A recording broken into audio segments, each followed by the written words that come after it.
আসসালামু আলাইকুম রহমতুল্লাহ। প্রিয় শিক্ষার্থীবৃন্দ, দেশ ও প্রবাসে যে যেখান থেকে আমার ভিডিও দেখছেন সবাইকে জানাচ্ছি আন্তরিক শুভেচ্ছা ও অভিনন্দন।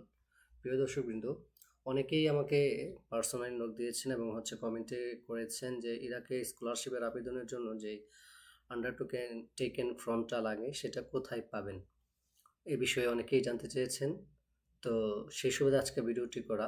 তো ভিডিও শুরু করার আগে সবার প্রতি বিনীত অনুরোধ থাকবে, অবশ্যই আমার চ্যানেলটি সাবস্ক্রাইব করবেন এবং অন্যদের মাঝে শেয়ার করে দিবেন এবং আপনার কোনো জিজ্ঞাসা থাকলে কমেন্টে জানাবেন আর অবশ্যই লাইক করবেন।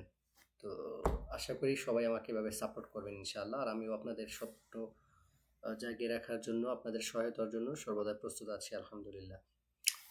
তো আর করে যাব এবং আপনাদের সাপোর্ট করে যাব ইনশাআল্লাহ।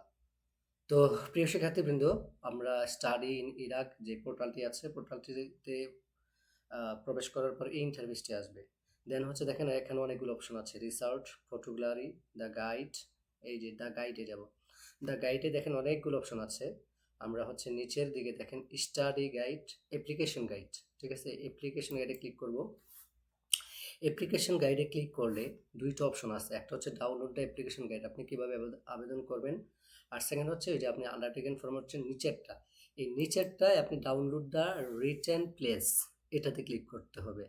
তো ডাউনলোড দ্য রিটেন প্লেসে ক্লিক করার পরে যেটা ডাউনলোড হবে ওইটাই হচ্ছে আন্ডারটেকেন। দেখেন এখানে লেখা আছে আন্ডারটেকেন।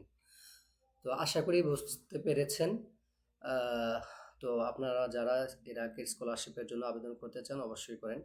আর কাউমি মাদ্রাসার শিক্ষার্থী ভাই এবং বোনেরা যারা আছেন তাদের প্রতি বিনীত অনুরোধ থাকবে, অবশ্যই আপনারা ইরাকে আবেদন করবেন। ইরাকে চোখ বুজে আপনাদেরকে গ্রহণ করবে। সুতরাং কাউমি মাদ্রাসার শিক্ষার্থী ভাই এবং বোনেরা, বিশেষ করে কাউমি মাদ্রাসার বোনদেরও উচ্চশিক্ষার অনেকের স্বপ্ন আছে, তো তারাও চেষ্টা করতে পারেন। তো ইরাকে কামি মাদ্রাসার ভাইরা নিশ্চিন্তে আবেদন করতে পারেন।